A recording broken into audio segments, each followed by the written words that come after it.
തമ്പുരാനെ, വിശുദ്ധ കുരിശിന്റെ അടയാളത്താലെ ഞങ്ങളുടെ ശത്രുക്കളിൽ നിന്ന് ഞങ്ങളെ രക്ഷിക്കുക. ഞങ്ങളുടെ തമ്പുരാനെ, പിതാവിന്റെയും പുത്രന്റെയും പരിശുദ്ധാത്മാവിന്റെയും നാമത്തിൽ ആമേൻ. ആദിമുതൽ ഉണ്ടായിരുന്നതും ഞങ്ങൾ കേട്ടതും സ്വന്തം കണ്ണുകൊണ്ട് കണ്ടതും സൂക്ഷിച്ചു വീക്ഷിച്ചതും കൈകൊണ്ട് സ്പർശിച്ചതുമായ ജീവന്റെ വചനത്തെപ്പറ്റി ഞങ്ങൾ അറിയിക്കുന്നു. വിശുദ്ധ യോഹന്നാൻ എഴുതിയ 1-ാം ലേഖനം 1-ാം അധ്യായം 1-ാം തിരുവചനമാണ് നാം ഇപ്പോൾ വായിച്ചു കേട്ടത്. വിശുദ്ധ മത്തായി എഴുതിയ സുവിശേഷം അധ്യായം 25. 10 കന്യകമാരുടെ ഉപമ. സ്വർഗരാജ്യം വിളക്കുമെടുത്ത് മണവാളനെ എതിരേൽക്കാൻ പുറപ്പെട്ട 10 കന്യകമാർക്ക് സദൃശ്യം. അവരിൽ 5 പേർ വിവേകശൂന്യരും 5 പേർ വിവേകവതികളുമായിരുന്നു. വിവേകശൂന്യകൾ വിളക്കെടുത്തപ്പോൾ എണ്ണ കരുതിയില്ല. വിവേകവതികളാകട്ടെ വിളക്കുകളോടൊപ്പം പാത്രങ്ങളിൽ എണ്ണയും എടുത്തിരുന്നു. മണവാളൻ വരാൻ വൈകി. ഉറക്കം വരികയാൽ കന്യകമാർ കിടന്നുറങ്ങി. അർദ്ധരാത്രിയിൽ ഇതാ മണവാളൻ പുറത്തു വന്ന് അവനെ എതിരേൽക്കുവിൻ എന്ന് ആർപ്പുവിളിയുണ്ടായി. ആ കന്യകമാരെല്ലാം ഉണർന്ന് വിളക്കുകൾ തെളിച്ചു. വിവേകശൂന്യകൾ വിവേകവതികളോട് പറഞ്ഞു, ഞങ്ങളുടെ വിളക്കുകൾ അണഞ്ഞു പോകുന്നതിനാൽ നിങ്ങളുടെ എണ്ണയിൽ കുറെ ഞങ്ങൾക്ക് തരിക. വിവേകവതികൾ മറുപടി പറഞ്ഞു, ഞങ്ങൾക്കും നിങ്ങൾക്കും മതിയാകാതെ വരുമെന്നതിനാൽ നിങ്ങൾ വിൽപ്പനക്കാരുടെ അടുത്ത് പോയി വാങ്ങിക്കൊള്ളുവിൻ. അവർ വാങ്ങാൻ പോയപ്പോൾ മണവാളൻ വന്നു. ഒരുങ്ങിയിരുന്നവർ അവനോടൊത്ത് വിവാഹവിരുന്നിന് അകത്ത് പ്രവേശിച്ചു. വാതിൽ അടയ്ക്കപ്പെടുകയും ചെയ്തു. പിന്നീട് മറ്റു കന്യകമാർ വന്ന്, കർത്താവേ, കർത്താവേ, ഞങ്ങൾക്ക് തുറന്നു തരണമേ എന്ന് അപേക്ഷിച്ചു. അവൻ പ്രതിവചിച്ചു, സത്യമായി ഞാൻ നിങ്ങളോട് പറയുന്നു, ഞാൻ നിങ്ങളെ അറിയുകയില്ല. അതുകൊണ്ട് ജാഗരൂകരായിരിക്കുവിൻ. ആ ദിവസമോ മണിക്കൂറോ നിങ്ങൾ അറിയുന്നില്ല. താലന്തുകളുടെ ഉപമ. ഒരുവൻ യാത്ര പുറപ്പെടുന്നതിന് മുമ്പ് ഭൃത്യന്മാരെ വിളിച്ച് തന്റെ സമ്പത്ത് അവരെ ഭരമേൽപ്പിച്ചതുപോലെയാണ് സ്വർഗരാജ്യം. അവൻ ഓരോരുത്തന്റെയും കഴിവനുസരിച്ച് ഒരുവന് 5 താലന്തും മറ്റൊരുവന് 2-ഉം വേറൊരുവന് 1-ഉം കൊടുത്ത ശേഷം യാത്ര പുറപ്പെട്ടു. 5 താലന്ത് ലഭിച്ചവൻ ഉടനെ പോയി വ്യാപാരം ചെയ്ത് 5 താലന്ത് കൂടി സമ്പാദിച്ചു. 2 താലന്ത് കിട്ടിയവനും 2 കൂടി നേടി. എന്നാൽ 1 താലന്ത് ലഭിച്ചവൻ പോയി നിലം കുഴിച്ച് യജമാനന്റെ പണം മറച്ചുവെച്ചു. ഏറെ കാലത്തിനു ശേഷം ആ ഭൃത്യന്മാരുടെ യജമാനൻ വന്ന് അവരുമായി കണക്കു തീർത്തു.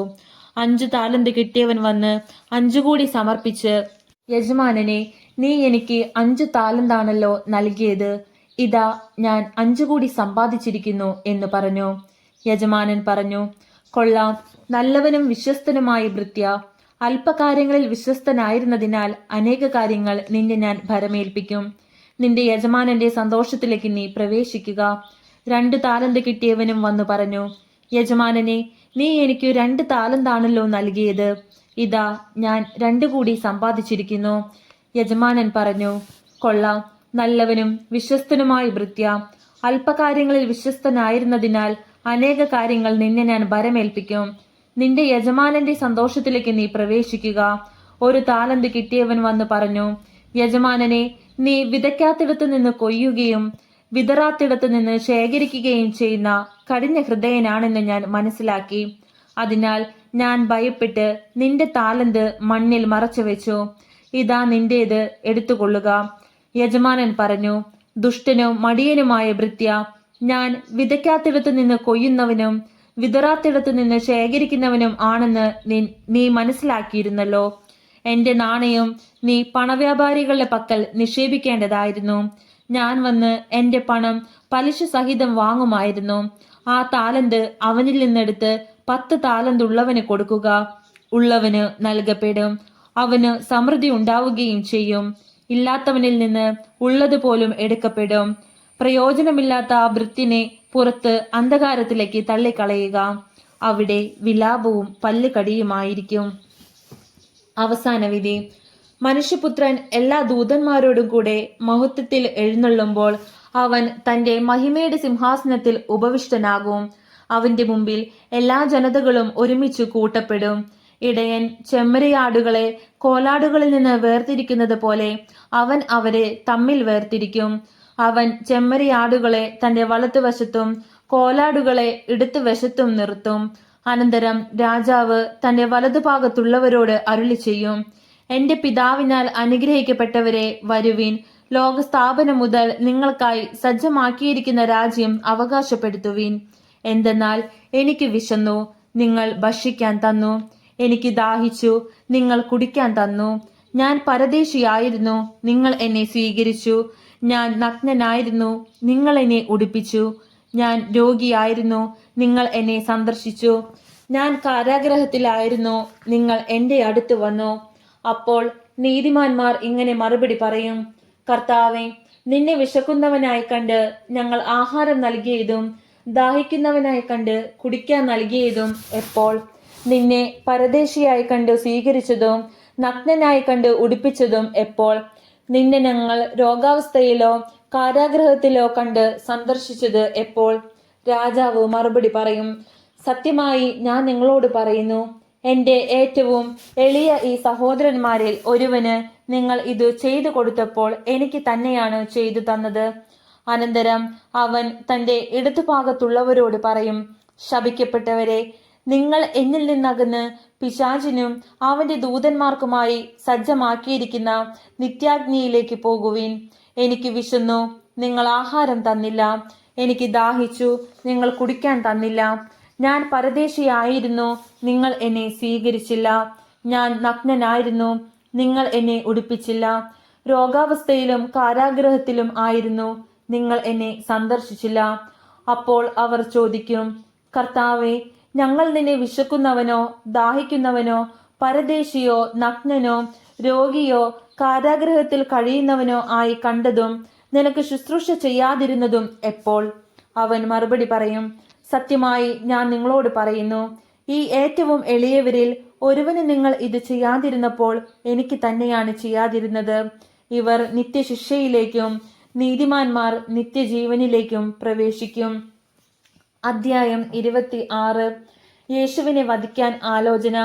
യേശു ഈ വചനങ്ങളെല്ലാം അവസാനിപ്പിച്ച ശേഷം ശിഷ്യന്മാരോട് പറഞ്ഞു: 2 ദിവസം കഴിഞ്ഞ് പെസഹായാണെന്ന് നിങ്ങൾക്കറിയാമല്ലോ. മനുഷ്യപുത്രൻ ക്രൂശിക്കപ്പെടാനായി ഏൽപ്പിക്കപ്പെടും. പ്രധാന പുരോഹിതന്മാരും ജനപ്രമാണികളും കയ്യാഫാസ് എന്നു പേരായ പ്രധാന ആചാര്യന്റെ കൊട്ടാരത്തിൽ സമ്മേളിച്ച് യേശുവിനെ ചതിവിൽ പിടികൂടി വധിക്കേണ്ടതെങ്ങനെയെന്ന് ആലോചിച്ചു. അവർ പറഞ്ഞു: തിരുനാൾ ദിവസം വേണ്ട, ജനങ്ങൾ ബഹളമുണ്ടാക്കും. ബെഥാനിയായിലെ തൈലാഭിഷേകം.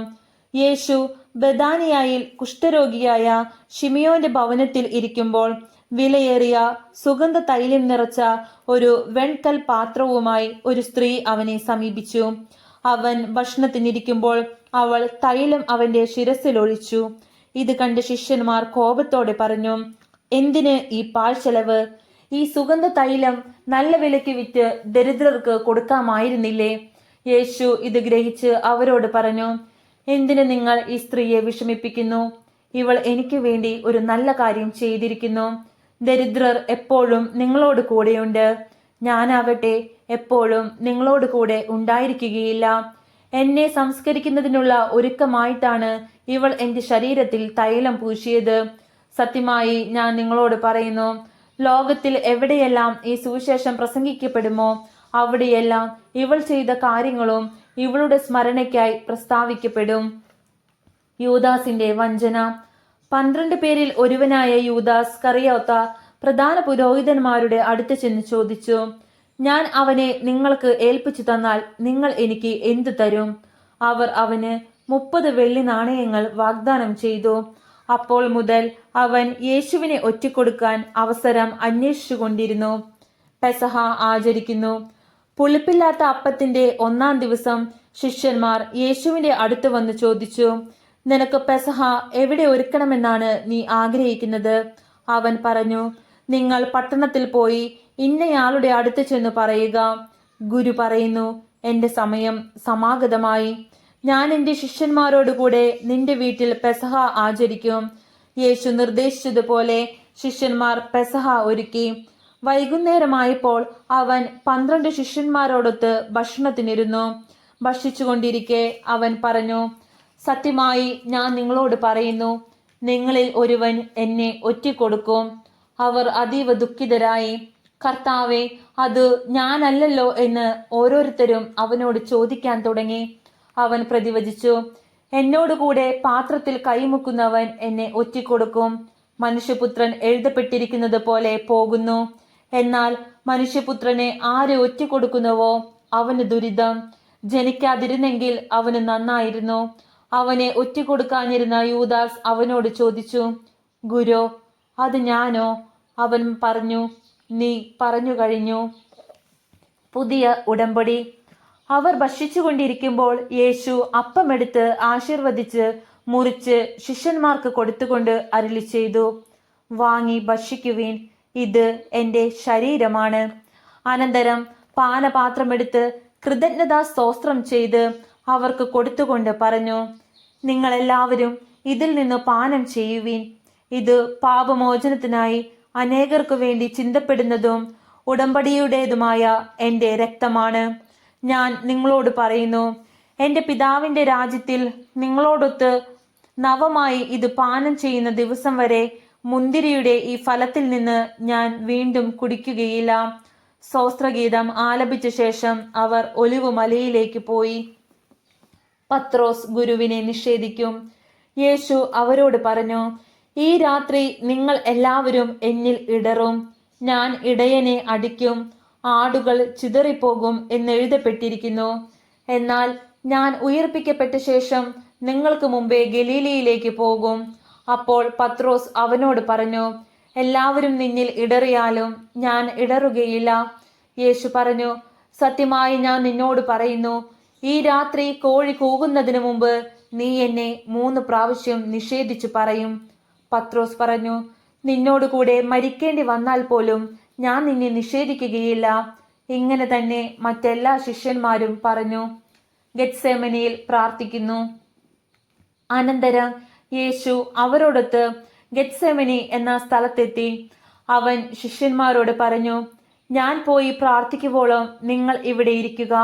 അവൻ പത്രോസിനെയും സെബദിയുടെ 2 പുത്രന്മാരെയും കൂടെ കൊണ്ടുപോയി ദുഃഖിക്കാനും അസ്വസ്ഥനാകാനും തുടങ്ങി. അവൻ അവരോട് പറഞ്ഞു, തീവ്ര ദുഃഖത്താൽ ഞാൻ മരണത്തോളം എത്തിയിരിക്കുന്നു. നിങ്ങൾ എന്നോടൊത്ത് ഉണർന്നിരിക്കുക. അവൻ അല്പദൂരം മുന്നോട്ട് ചെന്ന് കമിഴ്ന്നു വീണു പ്രാർത്ഥിച്ചു, എൻ്റെ പിതാവേ, സാധ്യമെങ്കിൽ ഈ പാനപാത്രം എന്നിൽ നിന്ന് അകന്നു പോകട്ടെ. എങ്കിലും എൻ്റെ ഹിതം പോലെയല്ല, അവിടുത്തെ ഹിതം പോലെയാകട്ടെ. അനന്തരം അവൻ ശിഷ്യന്മാരുടെ അടുത്തേക്ക് വന്നു. അപ്പോൾ അവർ ഉറങ്ങുന്നത് കണ്ടു. അവൻ പത്രോസിനോട് ചോദിച്ചു, എന്നോടുകൂടെ 1 മണിക്കൂർ ഉണർന്നിരിക്കാൻ നിങ്ങൾക്ക് കഴിഞ്ഞില്ലേ?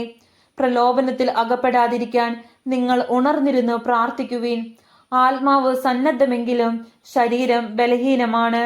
2ാം പ്രാവശ്യവും അവൻ പോയി പ്രാർത്ഥിച്ചു, എൻ്റെ പിതാവേ, ഞാൻ കുടിക്കാതെ ഇത് കടന്നു പോകയില്ലെങ്കിൽ അങ്ങയുടെ ഹിതം നിറവേറട്ടെ. അവൻ വീണ്ടും വന്നപ്പോൾ അവർ ഉറങ്ങുന്നത് കണ്ടു. അവരുടെ കണ്ണുകൾ നിദ്രാഭാരമുള്ളവയായിരുന്നു. അവൻ അവരെ വിട്ട് 3ാം പ്രാവശ്യവും പോയി അതേ പ്രാർത്ഥന ആവർത്തിച്ചു.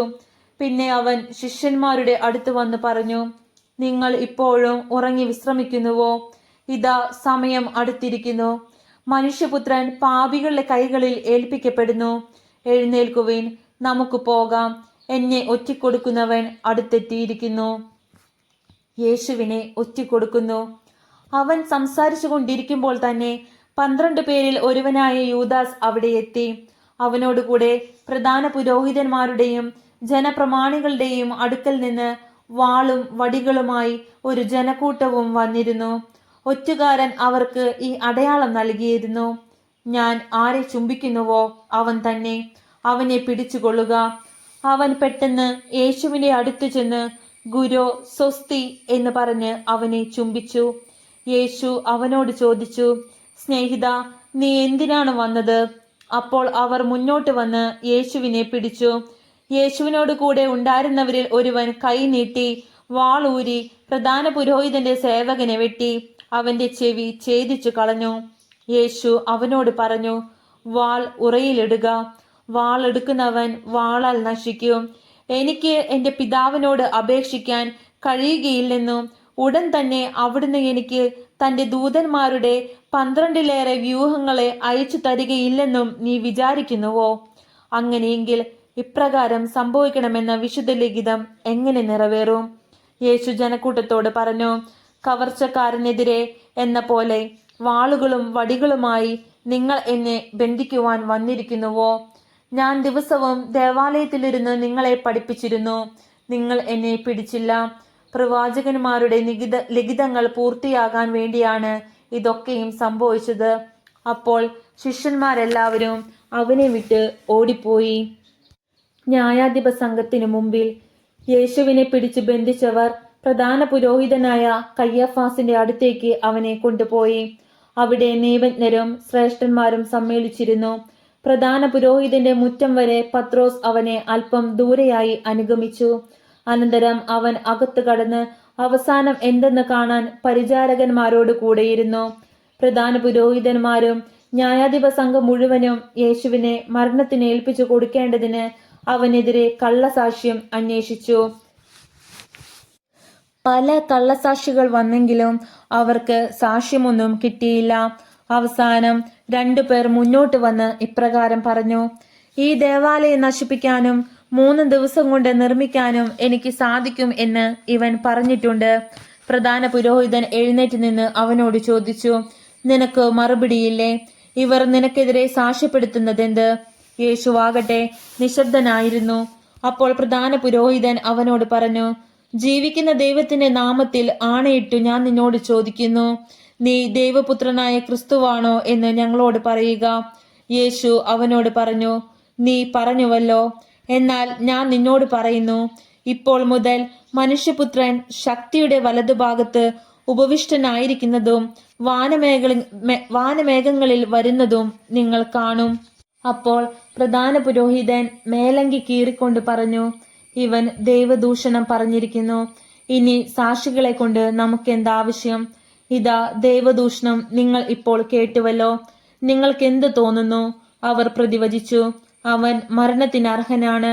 അനന്തരം അവർ അവന്റെ മുഖത്ത് തുപ്പുകയും അവനെ അടിക്കുകയും ചെയ്തു.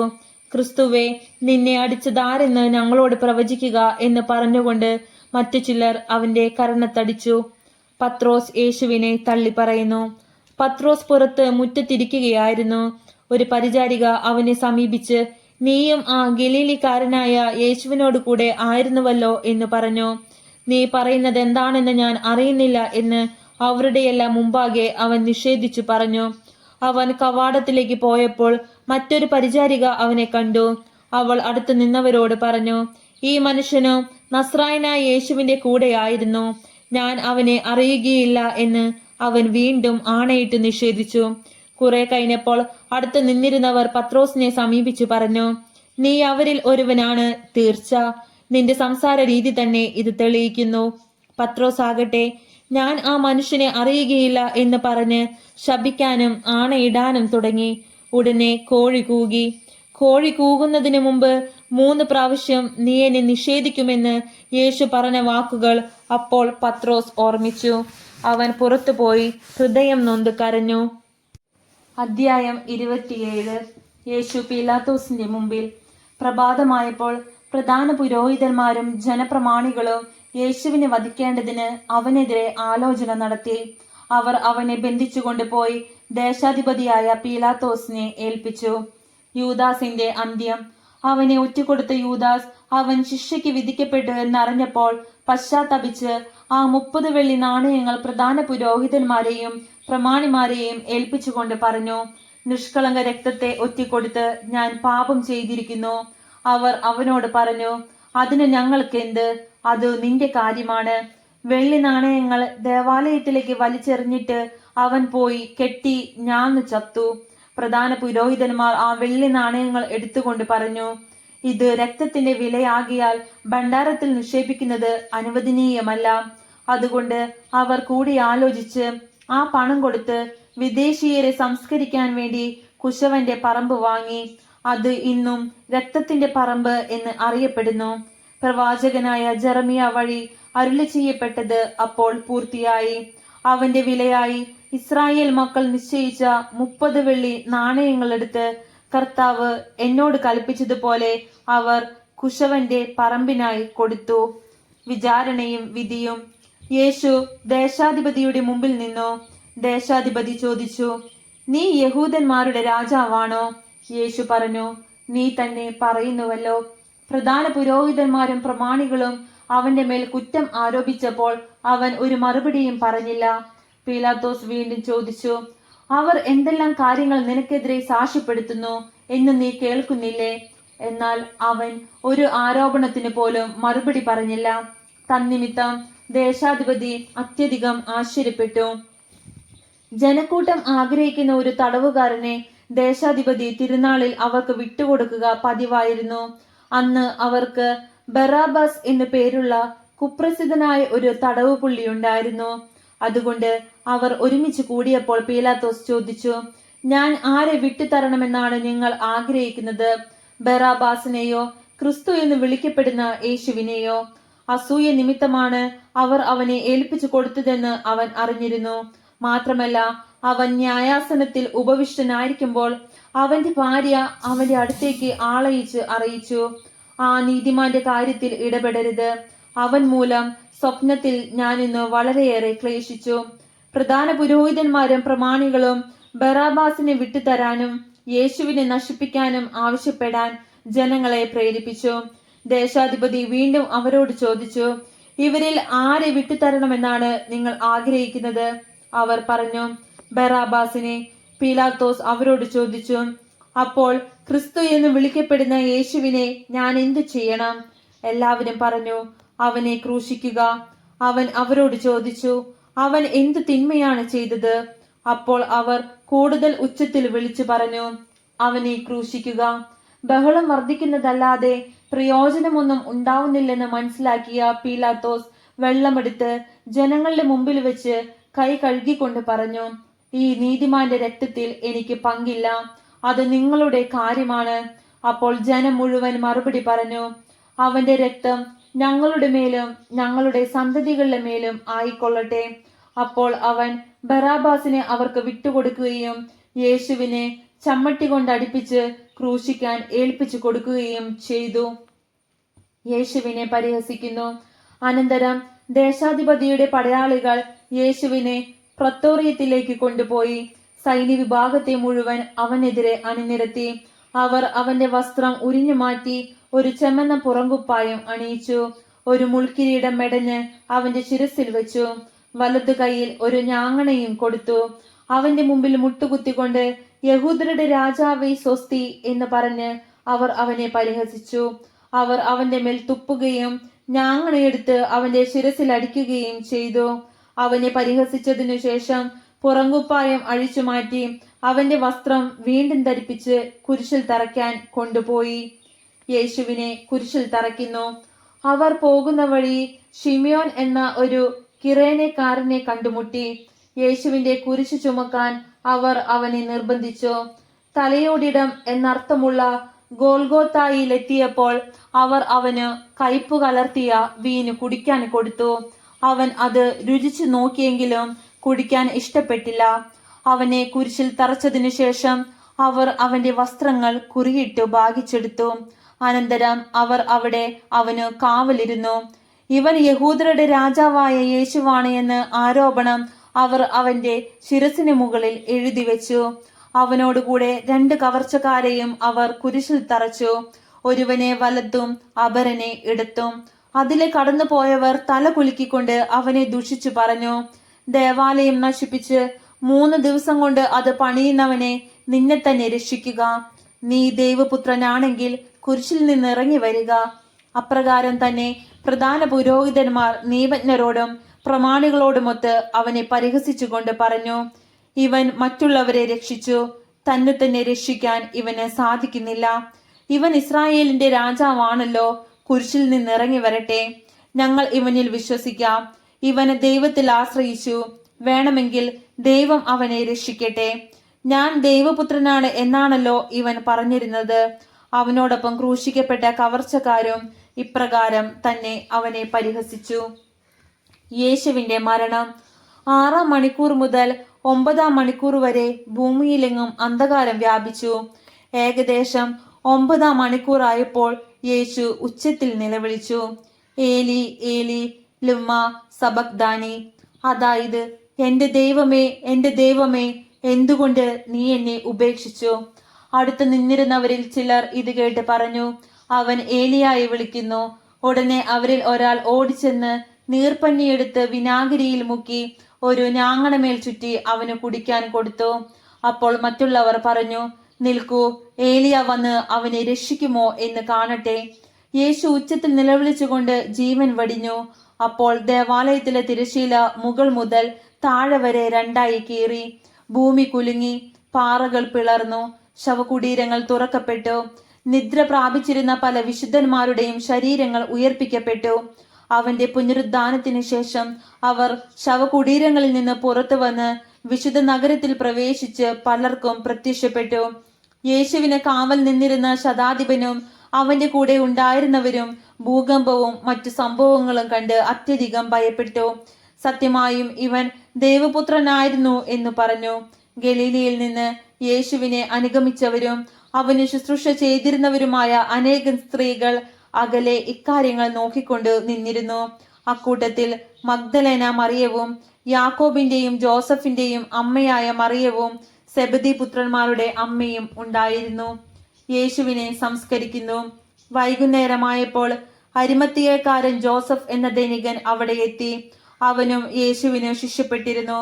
അവൻ പീലാത്തോസിനെ അടുത്തു ചെന്ന് യേശുവിന്റെ ശരീരം ചോദിച്ച് അത് അവന് വിട്ടുകൊടുക്കാൻ പീലാത്തോസ് കൽപ്പിച്ചു. ജോസഫ് ശരീരമെടുത്ത് ശുചിയായ ഒരു തുണിയിൽ പൊതിന് പാറയിൽ വെട്ടിയുണ്ടാക്കിയ തന്റെ പുതിയ കല്ലറയിൽ സംസ്കരിച്ചു. കല്ലറയുടെ വാതിൽക്കൽ ഒരു വലിയ കല്ലുരുട്ടി വെച്ചിട്ട് അവൻ പോയി. മഗ്ദലേന മറിയവും മറ്റേ മറിയവും ശവകുടീരത്തിന് അഭിമുഖമായി അവിടെ ഇരുന്നിരുന്നു. കല്ലറയ്ക്കു കാവൽ. പിറ്റേ ദിവസം, അതായത് ഒരുക്ക ദിനത്തിന്റെ പിറ്റേന്ന്, പ്രധാന പുരോഹിതന്മാരും ഫരിസേയരും പീലാത്തോസിന് അടുക്കൽ ഒരുമിച്ചു കൂടി. അവർ പറഞ്ഞു, യജമാനനെ, 3 ദിവസം കഴിഞ്ഞ് ഞാൻ ഉയർത്തെഴുന്നേൽക്കുമെന്ന് ആ വഞ്ചകൻ ജീവിച്ചിരുന്നപ്പോൾ പറഞ്ഞത് ഞങ്ങൾ ഇപ്പോൾ ഓർമ്മിക്കുന്നു. അതിനാൽ 3-ാം ദിവസം വരെ ശവകുടീരത്തിന് കാവൽ ഏർപ്പെടുത്താൻ ആജ്ഞാപിക്കുക. അല്ലെങ്കിൽ അവന്റെ ശിഷ്യന്മാർ വന്ന് അവനെ മോഷ്ടിക്കുകയും അവൻ മരിച്ചവരിൽ നിന്ന് ഉദ്ധാനം ചെയ്തു എന്ന് ജനങ്ങളോട് പറയുകയും ചെയ്തെന്ന് വരും. അങ്ങനെ അവസാനത്തെ വഞ്ചന ആദ്യത്തേതിനേക്കാൾ ഗുരുതരമായി തീരുകയും ചെയ്യും. പീലാത്തോസ് അവരോട് പറഞ്ഞു, നിങ്ങൾക്ക് ഒരു കാവൽ സേനയുണ്ടല്ലോ, പോയി നിങ്ങളുടെ കഴിവ് പോലെ കാത്തുകൊള്ളുവിൻ. അവർ പോയി കല്ലിന് മുദ്ര വെച്ച് കാവൽക്കാരെ നിർത്തി കല്ലറ ഭദ്രമാക്കി. അധ്യായം 28. പുനരുദ്ധാനം. ശാബത്തിന് ശേഷം ആഴ്ചയുടെ 1-ാം ദിവസം രാവിലെ മഗ്ദലേന മറിയവും മറ്റേ മറിയവും ശവകുടീരം സന്ദർശിക്കാൻ വന്നു. അപ്പോൾ വലിയ ഒരു ഭൂകമ്പം ഉണ്ടായി. കർത്താവിന്റെ ദൂതൻ സ്വർഗത്തിൽ നിന്ന് ഇറങ്ങി വന്ന് കല്ലുരുട്ടി മാറ്റി അതിന്മേൽ ഇരുന്നു. അവന്റെ രൂപം മിന്നൽ പിണർ പോലെ ആയിരുന്നു. വസ്ത്രം മഞ്ഞുപോലെ വെളുത്തതും. അവനെക്കുറിച്ചുള്ള ഭയം നിമിത്തം കാവൽക്കാർ വിറപൂണ്ട് മരിച്ചവരെ പോലെയായി. ദൂതൻ സ്ത്രീകളോട് പറഞ്ഞു, ഭയപ്പെടേണ്ട, ക്രൂശിക്കപ്പെട്ട യേശുവിനെയാണ് നിങ്ങൾ അന്വേഷിക്കുന്നതെന്ന് എനിക്കറിയാം. അവൻ ഇവിടെയില്ല. താൻ അരുളി ചെയ്തതുപോലെ അവൻ ഉയർപ്പിക്കപ്പെട്ടു. അവൻ കിടന്ന സ്ഥലം വന്ന് കാണുവീൻ. വേഗം പോയി അവന്റെ ശിഷ്യന്മാരോട് അവൻ മരിച്ചവരുടെ ഇടയിൽ നിന്ന് ഉയർപ്പിക്കപ്പെട്ടെന്നും നിങ്ങൾക്ക് മുമ്പേ ഗലീലയിലേക്ക് പോകുന്നെന്നും അവിടെ വെച്ച് നിങ്ങൾ അവനെ കാണുമെന്നും പറയുവീൻ. ഇതാ, ഇക്കാര്യം ഞാൻ നിങ്ങളോട് പറഞ്ഞിരിക്കുന്നു. അവർ കല്ലറ വിട്ട് ഭയത്തോടും വലിയ സന്തോഷത്തോടും കൂടെ ശിഷ്യന്മാരെ വിവരം അറിയിക്കാൻ ഓടി. അപ്പോൾ യേശു എതിരെ വന്ന് അവരെ അഭിവാദനം ചെയ്തു. അവർ അവനെ സമീപിച്ച് പാദങ്ങളിൽ കെട്ടിപ്പിടിച്ച് ആരാധിച്ചു. യേശു അവരോട് പറഞ്ഞു, ഭയപ്പെടേണ്ട. നിങ്ങൾ ചെന്ന് എൻ്റെ സഹോദരന്മാരോട് ഗലീലയിലേക്ക് പോകണമെന്നും അവിടെ അവർ എന്നെ കാണുമെന്നും പറയുക. കാവൽക്കാരുടെ വ്യാജ പ്രസ്താവന. അവർ പോയപ്പോൾ കാവൽക്കാരിൽ ചിലർ പട്ടണത്തിൽ ചെന്ന് സംഭവിച്ചതെല്ലാം പ്രധാന പുരോഹിതന്മാരെ അറിയിച്ചു. അവരും പ്രമാണികളും കൂടി ആലോചിച്ചതിനു ശേഷം പടയാളികൾക്ക് വേണ്ടത്ര പണം കൊടുത്തിട്ട് പറഞ്ഞു, ഞങ്ങൾ ഉറങ്ങിയപ്പോൾ രാത്രിയിൽ അവന്റെ ശിഷ്യന്മാർ വന്ന് അവനെ മോഷ്ടിച്ചു കൊണ്ടുപോയി എന്ന് പറയുവീൻ. ദേശാധിപതി ഇതറിഞ്ഞാൽ ഞങ്ങൾ അവനെ സ്വാധീനിച്ച് നിങ്ങൾക്ക് ഉപദ്രവമുണ്ടാകാതെ നോക്കിക്കൊള്ളാം. അവർ പണം വാങ്ങി നിർദ്ദേശമനുസരിച്ച് പ്രവർത്തിച്ചു. ഇത് ഇന്നും യഹൂദരുടെ ഇടയിൽ പ്രചാരത്തിലിരിക്കുന്നു. പ്രേഷിത ദൗത്യം. യേശു നിർദ്ദേശിച്ചതുപോലെ 11 ശിഷ്യന്മാരും ഗലീലയിലെ മലയിലേക്ക് പോയി. അവനെ കണ്ടപ്പോൾ അവർ അവനെ ആരാധിച്ചു. എന്നാൽ ചിലർ സംശയിച്ചു. യേശു അവരെ സമീപിച്ച് അരുളി ചെയ്തു, സ്വർഗത്തിലും ഭൂമിയിലുമുള്ള എല്ലാ അധികാരവും എനിക്ക് നൽകപ്പെട്ടിരിക്കുന്നു. ആകയാൽ നിങ്ങൾ പോയി എല്ലാ ജനതകളെയും ശിഷ്യപ്പെടുത്തുവിൻ. പിതാവിൻ്റെയും പുത്രൻ്റെയും പരിശുദ്ധാത്മാവിൻ്റെയും നാമത്തിൽ അവർക്ക് ജ്ഞാനസ്നാനം നൽകുവിൻ. ഞാൻ നിങ്ങളോട് കൽപ്പിച്ചവയെല്ലാം അനുസരിക്കാൻ അവരെ പഠിപ്പിക്കുവിൻ. യുഗാന്തം വരെ എന്നും ഞാൻ നിങ്ങളോട് കൂടെ ഉണ്ടായിരിക്കും. നമ്മുടെ കർത്താവായ മിശിഹായ്ക്കും സ്തുതി. സ്വർഗസ്ഥനായ ഞങ്ങളുടെ പിതാവേ, അങ്ങയുടെ നാമം പൂജിതമാകണമേ. അങ്ങയുടെ രാജ്യം വരണമേ. അങ്ങയുടെ തിരുമനസ് സ്വർഗത്തിലെ പോലെ ഭൂമിയിലും ആകണമേ. അന്നു വേണ്ടുന്ന ആഹാരം ഇന്ന് ഞങ്ങൾക്ക് തരണമേ. ഞങ്ങളോട് തെറ്റ് ചെയ്യുന്നവരോട് ഞങ്ങൾ ക്ഷമിച്ചിരിക്കുന്നത് പോലെ ഞങ്ങളുടെ തെറ്റുകൾ ഞങ്ങളോട് ക്ഷമിക്കണമേ. ഞങ്ങൾ പ്രലോഭനത്തിൽ വീഴ ഇടയാകരുതേ. ദുഷ്ടാരൂപിന്ന് ഞങ്ങളെ രക്ഷിക്കണമേ. നന്മ നിറഞ്ഞ മറിയമേ, സ്വസ്തി, കർത്താവ് അങ്ങയോട് കൂടെ സ്ത്രീകളിൽ അങ്ങ് അനുഗ്രഹിക്കപ്പെട്ടവളാവുന്നു. അങ്ങയുടെ ഉദരത്തിൻ ഫലമായി ഈശോ അനുഗ്രഹിക്കപ്പെട്ടവനാവുന്നു. പരിശുദ്ധ മറിയമേ, തമ്പുരാന്റെ അമ്മേ, പാപികളായ ഞങ്ങൾക്ക് വേണ്ടി ഇപ്പോഴും ഞങ്ങളുടെ മരണസമയത്തും തമ്പുരാനോട് അപേക്ഷിച്ചുകൊള്ളണമേ. പിതാവിനും പുത്രനും പരിശുദ്ധ